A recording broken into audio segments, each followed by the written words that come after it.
trouxer sua Bíblia, eu vou pedir, por favor, que você abra ela na Epístola de Paulo aos Romanos, capítulo de número 3, e o verso de número 23. Nós vamos ler dois textos da Palavra de Deus.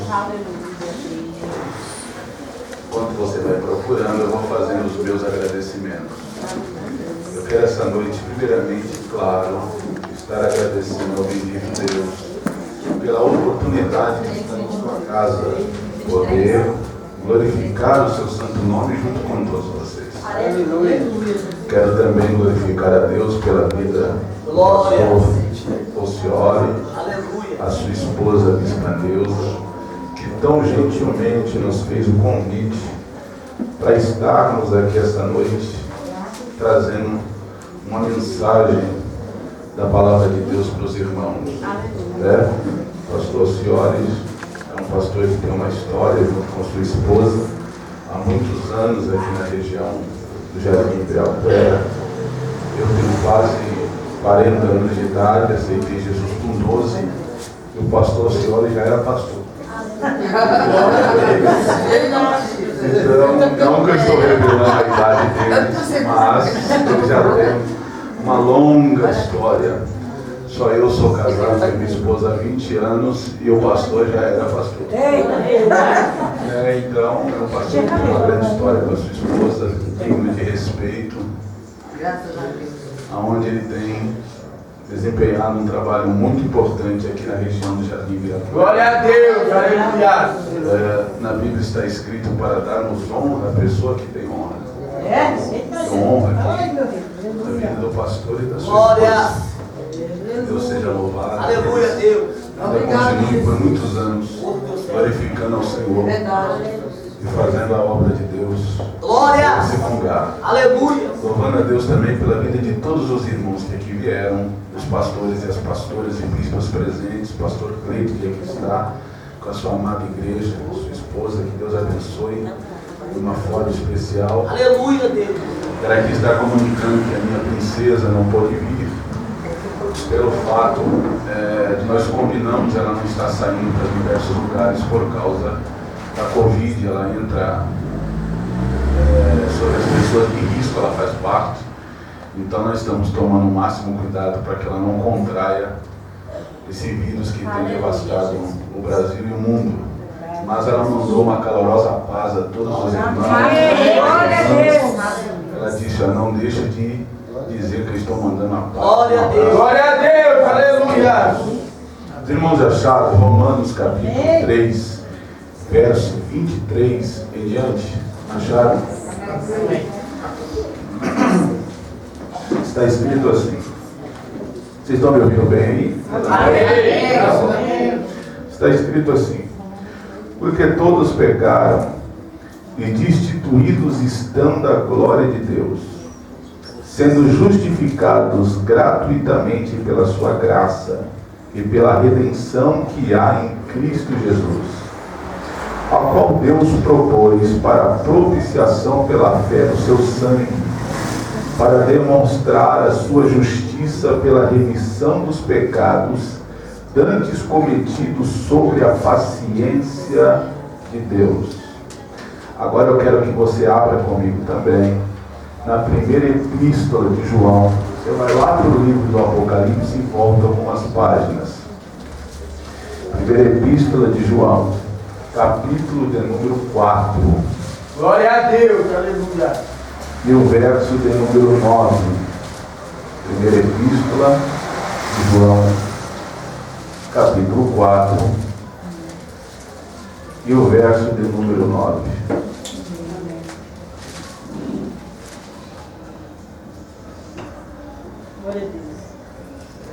Todos acharam? Amém. Está escrito assim: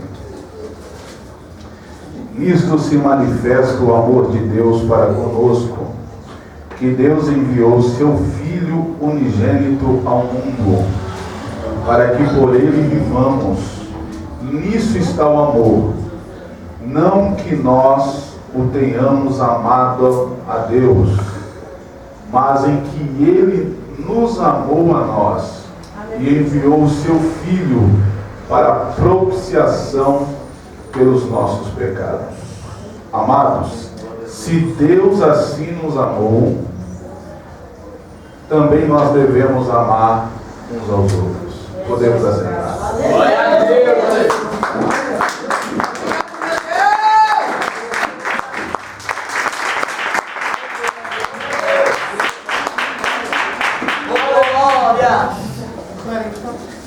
Meus irmãos, todos nós que estamos aqui sabemos sobre essa pandemia, acabou pegando toda a humanidade de surpresa. Todas as pessoas foram pegas de surpresa. Negócios foram fechados. Pessoas perderam o seu emprego. Ainda mais grave, pessoas perderam seus entes queridos. Algumas perderam seus pais, outras perderam irmãos, outros filhos, outras pessoas perderam seu cônjuge. Então o mundo ele foi afetado de uma forma muito grande. O aspecto emocional das pessoas, ela também foi afetada de uma forma geral, aumentando as pessoas no aspecto depressivo, pela falta de não poderem sair das suas residências, sair das suas casas. Relacionamentos também acabaram, porque o que estava sustentando muitas das vezes o casamento era a distância do marido ir para o trabalho e a esposa para o seu trabalho, e eles se viam só à noite. Conforme a convivência ficou aflorada dentro do casamento, vivendo um longo período, muitos casamentos também não suportaram a pandemia e acabaram se distanciando. O que eu quero dizer com isso? Eu quero dizer que talvez você está aqui hoje e talvez você não tenha, mediante os problemas que você está passando, talvez você não tenha motivos para ser grato ou grata a Deus. Existem pessoas que são assim, sim. Talvez você veio aqui esta noite e não tenha nenhum motivo para agradecer a Deus, para chegar diante de Deus e dizer assim: obrigado. Mas esta noite, através da palavra de Deus, eu quero aqui lhe dar motivos para que você seja grato a Deus. Eu quero aqui mesmo diante deste caos mundial, lhe dar motivos para que você diga: Deus, muito obrigado. Aleluia. Quem me conhece sabe que eu não sou pregador. Pregador é o pastor Ocioli, pregador é o pastor Cleiton, pregador é outro pastor que aqui está junto com a sua esposa, pregador é o pastor que deu a saudação aqui. Eu não sou pregador, eu sou contador de histórias. Aleluia! Então eu quero aqui essa noite contar uma história para você. Pastor, por que o senhor é contador de histórias? Porque eu aprendi com Jesus. Aleluia, Deus. Jesus era contador de história, o melhor contador de história. Glória a Deus! Aleluia! Pensa num homem que gostava de contar histórias, era Jesus. Quando alguém perguntava alguma coisa para ele, ele logo contava uma história. Esclarecia tudo. Então eu aprendi com ele. Eu quero contar uma história para você, do porquê você pode ser muito, mas muito grato a Deus no dia de hoje. Mas para contar essa história dentro do texto e do contexto que nós acabamos de ler, eu preciso levar a você até o primeiro livro da Bíblia Sagrada. É lá que nós vamos começar a contar a nossa história. Aleluia! Quando a gente vai para a escola, você que é uma jovem, estudou, ou você que é uma pessoa mais antiga e também passou pela escola, ou você que porventura está fazendo faculdade ou passou pela faculdade, todas as vezes que nós estamos na escola, existem algumas matérias que os professores colocam para a gente. A primeira matéria é chamada de sociologia e a segunda matéria é chamada de ciências. Todas as vezes que essas matérias elas são colocadas diante da gente e eles vão tentar explicar desde a criança ou até a pessoa que está na faculdade, e eles vão tentar explicar sobre a origem do universo e a origem do mundo. Você vai perceber que todas as vezes que eles vão falar sobre o ser humano, e eles vão falar sobre a origem do universo, eles vão citar duas teorias. A primeira teoria é a teoria da origem do universo. E a segunda teoria é a teoria do evolucionismo. A primeira teoria, ela muito divulgada e propagada, ela é chamada de Big Bang. Big Bang, quem trouxe essa teoria para as escolas onde foi implantada e também para as faculdades onde ela foi colocada, foi um homem chamado de Georges Lemaitre, aonde ele trouxe a teoria do Big Bang, aonde Georges Lemaitre diz que a origem do universo ela deu-se através de uma grande explosão acontecida pelo remanescente do átomo, aonde esta grandíssima explosão aconteceu no universo sem causa, sem motivo, em algum momento, em milhões de anos atrás, e através disso o universo começou a existir. Com isso vem outro homem, segundo a ciência e os professores da escola, aí veio outro homem dizendo que para que o mundo e o universo, as estrelas e o sol e todos os seres viventes que existiram, para eles começarem a ser formados, eles passaram por um ato evolutivo. Quem disse isso e quem entrou com essa teoria foi um homem chamado de Charles Darwin. Charles Darwin, com a teoria da evolução, ele disse que todos os seres humanos e tudo aquilo que existe passa por uma evolução até chegar no sentido da existência em que hoje conhecemos. Por exemplo, você vai ver nos livros de sociologia, nos livros de ciência, quando seu filho pegar um livro, você que tem filhos adolescentes, você vai ver eles explicando sobre o Homo sapiens em evolução, aonde ele começa com um macaco, vai evoluindo para o primata, até chegar diante do homem que existe hoje. Eles dizem, segundo a teoria da evolução, que eu e você viemos originalizados do macaco e através dele tivemos uma evolução. Essa é a teoria que são apresentadas nas nossas escolas e também nas faculdades. Mas eu, como cristão, eu, como servo de Deus, me apeguei à maior de todas as histórias e à maior revelação da Bíblia Sagrada acerca da origem do universo. Houve um homem na história que decidiu contar algo diferente do que a ciência conta pra gente. Houve um homem na história que ele decidiu falar algo diferente do que a sociologia diz pra gente. Este homem decidiu colocar a sua teoria diante de pedras e escrever e entregar ao povo de Deus. Segundo este homem, quem disse para ele como o universo foi criado e como tudo que veio a existir existe, ele começou a dizer que quem disse isso para ele foi o próprio Criador do universo. Este homem se chama Moisés. Ele decide escrever o livro de Gênesis, aonde lá no livro de Gênesis vai contar a teoria do universo.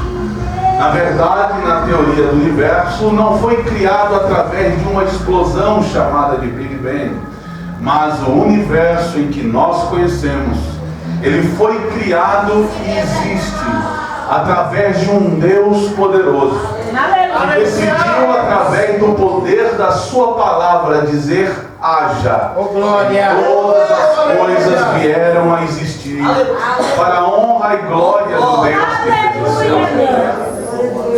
Sol, lua, estrelas, seres que vivem na água, pássaros que voam, estrelas, nuvens, árvores, plantas, répteis, todos eles foram criados através de um Deus poderoso, que decidiu através das suas mãos e da sua voz. Glória a Deus! Aleluia! Soberano Deus! Moisés também disse o que Deus disse para ele, este Criador. Como é que todas as coisas vieram a existir na face da terra? Além das coisas que é a fauna e a flora e todos os animais viventes que nós conhecemos, Deus também decidiu dizer para esse homem como que a humanidade veio a existir. Aleluia. Como que a humanidade veio ser criada e veio tomar vida. Ele disse que um dia, este ser criador, no sexto dia, chamado de Xisraion, o sexto dia, o dia da criação, decidiu com as suas mãos pegar a terra que ele tinha criado, pegar a terra que ele tinha formado e que ele tinha chamado à existência, e com as suas mãos decidiu formar um boneco, com dedos, mãos, olhos, uma boca, pernas e pés. Quando ele forma este boneco, ele decide pegar o fôlego de vida e sopra sobre este boneco. Quando ele sopra sobre este boneco, a história vai dizer que este boneco de barro, feito com as próprias mãos deste Criador do universo, acabou se tornando um ser vivente. Acabou se tornando um ser vivente, um ser que pôde pensar, raciocinar, ouvir, falar, andar, se mover, mexer os braços, os dedos e os membros. Quando ele sopra sobre esse boneco, pele, ossos, órgãos, nervos começaram a existir e a se formar. E assim foi formado o primeiro homem vivente na face desta terra. Deus criou o homem. Das suas costelas ele cria o ser mais belo desta terra, que é a mulher, para que dois se formassem e fosse uma só carne, para que os dois se completassem quando chegassem e vivessem juntos. Deus então decide criar um lugar especial e diferente. Deus cria um local para que esta criação, diferente de todo o resto do mundo, pudesse chegar e ficar. Deus decide criar um lugar chamado de Jardim do Éden, também conhecido como paraíso. Deus cria este lugar belo, maravilhoso, um local que não precisava de irrigar, um local que não precisava de cultivo, um local onde as frutas cresciam das árvores sem que elas precisassem de nenhum tipo de tratamento ou de especificação. Um lugar belo, lindo, maravilhoso. Esse homem e esta mulher, quando foi criado pela mão de Deus, eles foram colocados num local lindo e belo chamado de paraíso. E neste paraíso eles não passariam fome, nesse paraíso eles não passariam sede. Quando Deus cria este casal, Ele cria este casal de uma forma totalmente diferente do que nós conhecemos hoje. Este casal, ele tinha pelo menos 5 aspectos da sua vida da criação. O primeiro aspecto que este casal tinha é que eles eram eternos. Anos e anos iriam se passar e eles não iriam morrer, porque eles eram carnais que, quando Deus assopra sobre eles, Deus tira a essência dele e joga dentro daquele boneco. Então, este boneco, sendo a imagem e semelhança de Deus, esse boneco e essa mulher que foi feito seres viventes, a partir daquele momento não veriam a morte. Este casal, eles também não sentiriam nenhum tipo de dor. Este casal, eles também não sentiriam fadiga. As doenças que nós conhecemos não afetariam o seu corpo. Eles também não envelheceriam, a sua pele não seria deteriorada com o partir do tempo. Este casal tinha uma das coisas mais maravilhosas do mundo, que era a intimidade com Deus. Segundo o texto, diz que toda tarde Deus descia para conversar com a sua criação e dialogar com ele. Este casal tinha uma coisa chamada de intimidade. Eles tinham intimidade com o seu Criador. Deus descia para conversar e dialogar com ele. A única função que esse casal tinha era olhar os animais que Deus criou e nomear a cada um desses animais. Cachorro se chama cachorro porque este casal deu o nome de cachorro. Arara se chama arara porque esse casal deu o nome de arara. Os animais que foram criados, que foram formados por Deus, foi este casal que acabou dando nome a todos esses casais que nós chegamos e conhecemos. Deus criou um lugar perfeito com seres humanos perfeitos. Com certeza, o primeiro homem formado por Adão era um homem mais lindo e mais belo que já pôde existir. O texto não diz, mas eu quero imaginar com a minha mente pequena que era um homem alto, atlético, abdômen definido, sua pele era perfeita. Eu quero imaginar que a mulher, a sua pele era sedosa. Eu quero imaginar que ela era também uma das mulheres mais lindas que os olhos poderiam ver. Porque Deus o criou. E toda a criação de Deus é perfeita, maravilhosa e gloriosa. Deus criou o homem e a mulher para viverem para sempre neste paraíso. Sem se preocupar com nada, sem sentir dores, sem sentir enfermidades, sem sentir tristeza, sem sentir agonia, sem sentir fraquezas, sem sentir desânimo, sem sentir as doenças emocionais que hoje existem. Essas coisas não existiam na vida deste casal. Mas vai nos dizer a história que certo dia uma serpente se aproxima-se da mulher para poder conversar com ela. Quando Deus coloca este casal no meio deste jardim, Deus disse que eles poderiam fazer todo tipo de coisa. Tudo que eles quisessem, eles poderiam fazer no jardim. Eles poderiam passear, eles poderiam andar, eles poderiam comer. Mas Deus deu uma simples ordem a este casal. Disse que de tudo eles poderiam comer. Mas Deus aponta para duas árvores que estavam lá. Quando Deus aponta para essas duas árvores, Deus diz assim: essas duas árvores que estão aqui, elas têm fruto. E deste fruto dessas árvores vocês não poderão comer. Porque se vocês comerem, certamente vocês morrerão quando vocês chegarem e comerem desta árvore. Foi a única ordem que Deus deu. Foi a única ordem que Deus deu àquele casal, que se eles desobedecessem, tudo estaria acabado. Mas se eles não desobedecessem, eles poderiam viver lá para sempre. Não sei quanto tempo se passou, porque a Bíblia Sagrada não diz. Mas um dia a mulher de Adão, a saber a Eva, a primeira mãe de todas as pessoas da terra, começou a andar pelas regiões do jardim, como sempre fazia. Lá havia-se uma serpente. E o texto diz que a serpente era Satanás, o anjo caído do céu, aquele que é mentiroso desde o princípio, aquele que é o enganador. Estava na serpente e era a serpente. Em meio a uma conversa que a serpente está tendo com Eva, acaba de alguma forma ludibriando a mulher, convencendo que o que Deus disse, na verdade, não era para não comer, mas era para comer.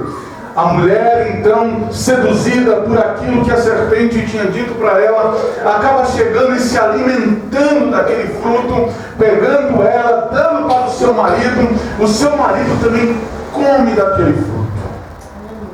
Quando isso acontece, quando a mulher e o homem comem do fruto que Deus disse que não era para que eles se alimentassem, a partir daquele momento, uma catástrofe no mundo acontece.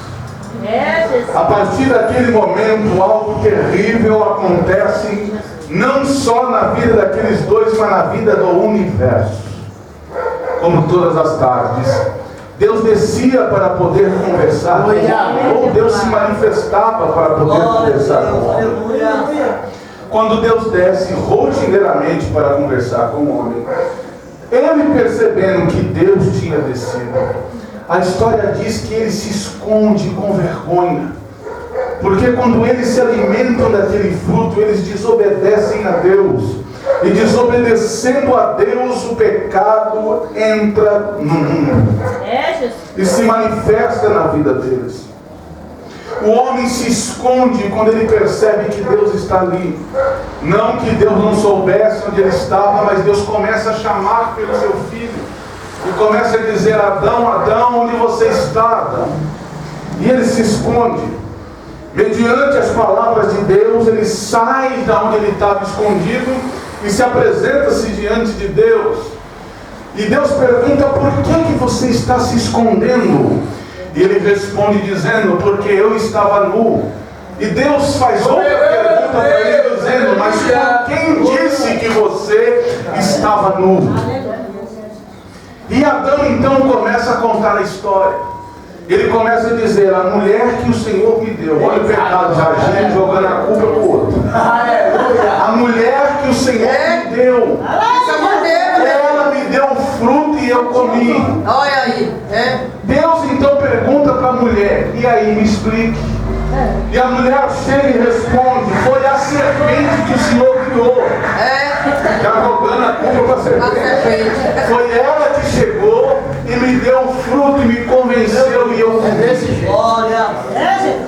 Quando Deus ouve a história dos três, quando Deus ouve a história de Adão e Eva, preste atenção. O Deus que a gente serve, Ele é amor. Aleluia! Mas Deus, Ele tem uma coisa chamada de atributo. E os atributos de Deus, Ele não pode mudar. Eu vou repetir isso aqui: os atributos de Deus, Ele não pode mudar. Deus é santo. Deus não pode mudar. Ele é santo, é um atributo de Deus. Deus é justo. É um atributo de Deus. Deus é obrigado a praticar a justiça. Deus é obrigado a praticar a justiça. Porque Ele é justo. Deus é amor.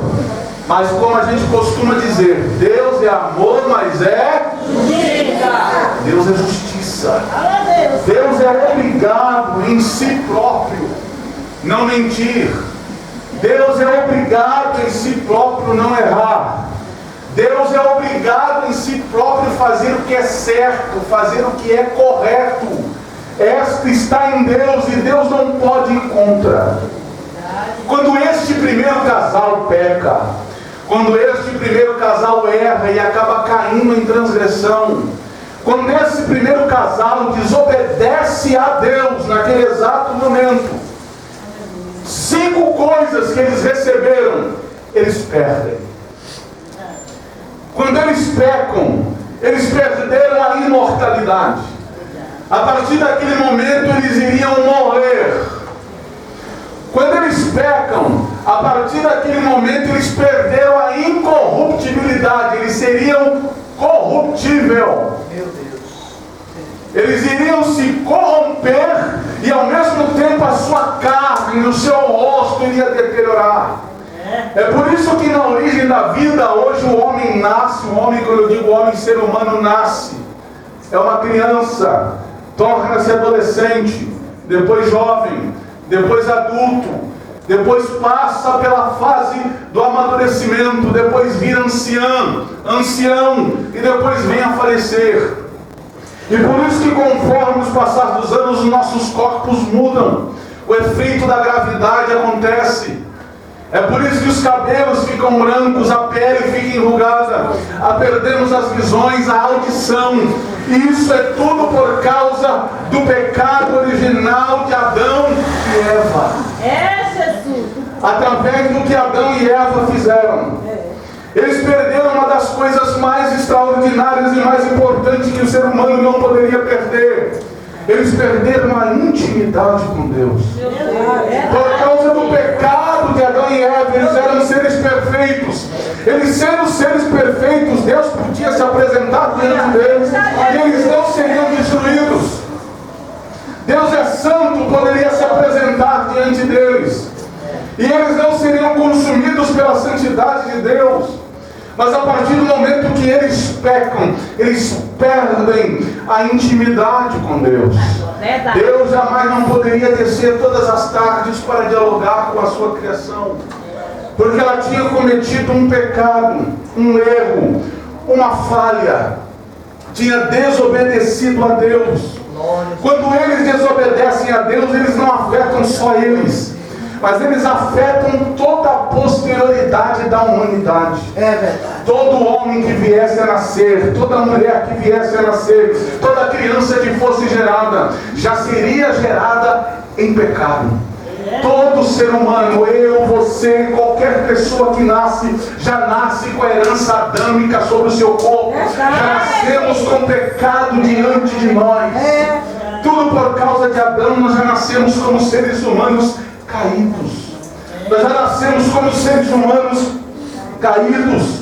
Já nascemos como seres humanos deploráveis por causa do erro e da falha de Adão e Eva. Não afetou tão somente a humanidade, mas também afetou a natureza e o cosmo. A natureza não era para ter terremotos, a natureza não era para ter maremotos, os animais não eram para atacar os humanos, não eram para ter as enchentes. Nada disso era para acontecer no planeta, mas por causa do erro de Adão e Eva, o cosmo, o planeta, a atmosfera, os animais, a fauna, a flora, ela é afetada pelo poder do pecado. Deus então é obrigado a praticar a justiça. Deus é amor, mas é obrigado a aplicar a justiça no homem e na humanidade inteira. Olhe para cá sobre o que eu vou dizer. Deus então é obrigado a praticar a justiça na humanidade. Então Deus vai obrigado a sentenciar o homem. Além do homem perder todas essas coisas, Deus é obrigado a expulsá-lo do paraíso. Deus então diz para o homem e para a mulher e diz: vocês vão agora sair do paraíso. E Deus olha para o homem e o sentencia dizendo: a partir de agora, você não precisava de trabalhar, mas a partir de agora você vai ter que trabalhar para se sustentar. E você vai sentir as dores do trabalho. Você vai sentir o que é ter calo na mão. Você vai sentir o que é suor. Você vai sentir o que é dor no corpo. Deus é obrigado a dar a sentença. Deus olha para a mulher e diz: mulher, a partir de agora você vai ter dores de parto. Todas as vezes que você tiver filho multiplicado na terra, você vai sentir dores irresistíveis para poder gerar a luz. Deus então olha para a serpente, porque ela também fez algo para a humanidade. Deus olha para a serpente e diz: olha, serpente, eu sou obrigado a te dizer uma coisa: a partir de hoje você vai ser o ser mais desprezível entre os desprezíveis. A partir de agora você vai rastejar pela terra. Deus naquele exato momento, não é que a serpente andava, mas Deus estava falando de uma forma metafórica, porque Satanás, quando cai do alto céu para a terra, ele tinha 100% do seu poder. Ele andava, ele estava de pé, ele poderia fazer o que quisesse. Mas a partir daquele momento, quando Deus diz: serpente, você vai rastejar pela terra, ele estava dizendo: a partir de agora eu tiro parte do seu poder. Você vai tirar parte do seu poder e você vai andar como se rastejasse pela terra sem o seu poder total. Aleluia! Quando Deus faz isso e aponta a sentença para o homem, para a mulher e para a serpente, mas como eu amo este Deus, como eu glorifico esse Deus, porque aí se cumpre. Veja bem, quando esta sentença acontece, o homem é expulso do jardim, a mulher é expulsa do jardim, o pecado entra no mundo. É por isso que está escrito, que nós lemos em Romanos 3 e o verso 23, que está escrito: porque todos pecaram e destituídos estão da glória de Deus. Por causa de Adão e Eva, eu sou pecador. Por causa de Adão e Eva, você é pecadora. Por causa de Adão e Eva, os pastores que estão aqui em cima são pecadores. Todos pecaram e todos estão estão destituídos da glória de Deus, afastados de Deus, longe de Deus nós estamos, longe de Deus ficamos. Deus é obrigado a aplicar a sua sentença de sobre a humanidade.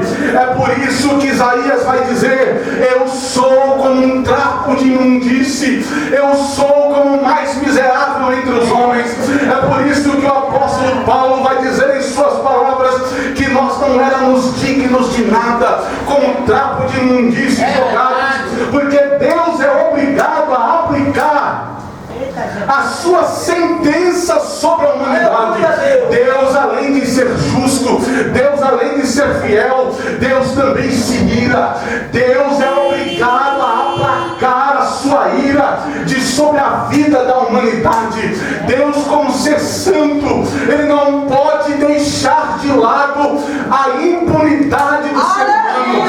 É por isso que na minha Bíblia e na sua está escrito que o salário do pecado é a morte. É por isso que está escrito na palavra de Deus: aquele que pecar, esse morrerá, porque Deus é obrigado a aplicar a sentença dele sobre os homens e sobre as mulheres da terra. Quando o homem peca, quando o homem cai, Deus é obrigado a derramar a sua ira, a sua vingança, a sua vontade de justiça sobre a vida de toda a humanidade da terra. Deus é obrigado a cumprir a sua vontade.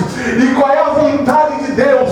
É pegar a minha vida e a sua vida, porque todos nós estávamos sentenciados ao inferno, sentenciados a ir direto para o inferno, e não adiantava eu praticar a bondade, não adiantava eu praticar o amor, não adiantava eu ser o homem mais caridoso desta terra, ou você ser a mulher mais caridosa.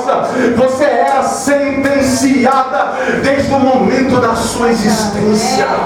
Dessa maneira. Você existiu, você era obrigado a ir ao inferno. Você existiu, você já era aplacada pela justiça de Deus. Você pecou, você era aplacada pela justiça de Deus. Deus tinha que cumprir a justiça dele de sobre sua vida, a justiça dele de sobre o seu ser, a justiça dele de sobre a nossa existência. Porque por causa de Adão nós fomos separados de Deus, separados da sua presença, longe do Senhor. É isso que Adão e Eva fizeram quando eles pecaram. Mas eu louvo a Deus esta noite. Glória a Deus. Porque quando ele está dando a sentença para a serpente, pastor, oh meu Deus, quando ele está dando a sentença para a serpente, ele diz: a partir de hoje você vai rastejar por onde quer que você passar, eu te tiro o seu poder, parte do seu poder. Mas ele diz: só que tem outra coisa, dessa mulher que tu fizeste pecar, meu Deus, dessa mulher que caiu, aleluia, dentro dela nascerá uma semente. E quando essa semente nascer, ela lhe esmagará a sua cabeça e você lhe ferirá o calcanhar. A partir do exato momento que Adão e Eva pecam, nós fomos entregados nas mãos de Satanás.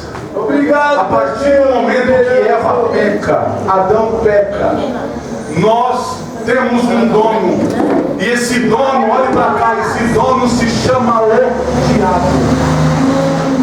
Só existia uma forma no universo, só existia uma forma no mundo para aplacar a ira de Deus. Só existia uma forma no mundo para aplacar a justiça de Deus sobre as nossas vidas. Uma forma só. Uma troca. Uma troca, um sacrifício que fosse tão perfeito, que fosse tão extraordinário, que servisse para aplacar a ira de Deus, para que todas as vezes que Deus quisesse destruir o homem porque pecou, destruir o homem porque caiu, destruir o homem porque errou, todas as vezes que Deus quisesse fazer isso, porque Ele era obrigado, Ele olharia substituto para o sacrifício e aplacaria a sua ira e não mais destruiria o homem e o ser humano. Isso precisava de acontecer. E qual era o sacrifício maior que deveria ser feito para que o homem, algo tão perfeito no universo, o que fosse algo tão perfeito neste mundo, o que fosse algo tão perfeito na história, que servisse para, no meu lugar, no seu lugar, no lugar de toda a humanidade, no passado, no presente e no futuro, pudesse substituir para que eu não fosse destruído, dizimado e não fosse sentenciado ao inferno. Teria que ser um sacrifício perfeito, um sacrifício pleno, teria que ser uma troca. Aí, Deus decide, por amor a nós. Oh, meu Deus. Deus decide por amor a este homem e esta mulher que está aí sentada. Deus decide por amor aos seus filhos. Deus decide por amor aos pastores. Deus decide por amor às pastoras, aos filhos. Deus decide por amor a você. Enviar alguém que pudesse aplacar a sua ira.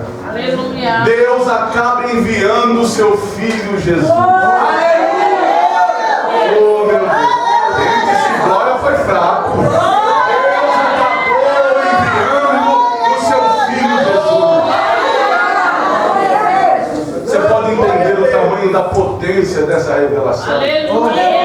O tamanho da potência dessa palavra. Por que o senhor está dizendo isso, pastor? Aqui são 95% talvez de crente. É porque muita gente não sabe por que é salvo. Muita gente não sabe porque tem que agradecer todos os dias. Muita gente não sabe porque tem que levantar a mão todos os dias e dizer Deus, obrigado. Hoje eu estou te dando motivos. Hoje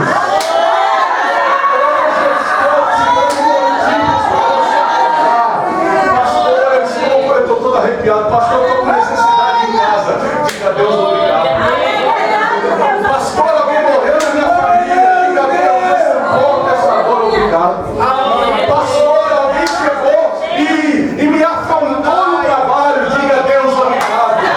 Alguém chegou e está te acusando. Diga a Deus obrigado. A promessa de Deus não se cumpriu ainda. Diga, meu Deus, obrigado.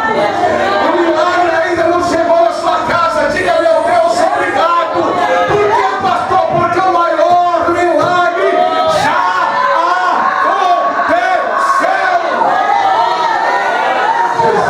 Jesus veio a este mundo. Jesus veio a este mundo. Eu estou todo arrepiado aqui. A presença de Deus está neste lugar. Jesus veio a este mundo. Jesus veio a este mundo. Existe alegria maior nesta terra. Existe um motivo para agradecer. Jesus veio a este mundo. Por abrão, por acaso, Jesus veio a este mundo. Jesus veio a este mundo. Quando ele andou por essa terra, ele curou os enfermos. Quando ele andou por essa terra, ele ressuscitou mortos. Quando ele andou por essa terra, ele libertou vidas para a glória de Deus. Quando ele andou por essa terra, ele fortaleceu o fraco. Quando ele andou por essa terra, ele levantou o caído. Quando ele andou por essa terra, ele renovou as forças daquele que não tinha nenhum vigor. Quando ele andou por essa terra, ele ensinou a verdade. Quando ele andou por essa terra, ele mostrou o caminho para as pessoas, para a glória de Deus. Quando chegaram e perguntaram para ele: quem é você? Ele disse: eu sou a luz do mundo. Eu sou o sal dessa terra. Quando as pessoas estavam sem direção e perguntaram para ele, ele disse: eu sou o caminho.